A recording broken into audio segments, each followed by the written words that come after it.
Average speed को calculate करने का अगर आपसे क्वेश्चन पूछा जाए तो आपके माइंड में क्या आता है, कौन सा फार्मूला यूज़ करेंगे? तो चलिए मैं आप लोगों के साथ दो केसेस शेयर करता हूँ। जब भी क्वेश्चन आए इन दो केसेस से रिलेटेड होगा, फार्मूला अप्लाई करेंगे, आपका आंसर आ जाएगा। पहला केस, अगर आपके पास डिस्टेंस इक्वल हो तमाम इंटरवल्स में और टाइम इक्वल ना हो, ऐसे केस में आपका फार्मूला होगा, अगर दो इंटरवल्स हैं 2 times v1 v2 over v1 plus v2, मतलब आपको स्पीड्स गिवन होगी। अगर इंटरवल आपके n हो तो दो से ज़्यादा कुछ भी हो सकता है और दो भी हो सकते हैं, तो शॉर्टकट याद रखिएगा n divided by 1 over v1 plus 1 over v2 up to 1 over vn।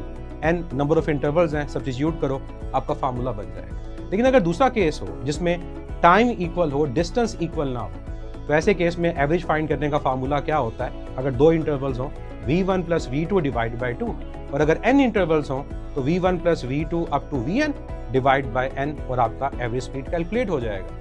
अब माइंड में आता है कि अगर डिस्टेंस और टाइम दोनों इक्वल ना हो तो simple total distance over total time, average speed calculate हो जाएगी।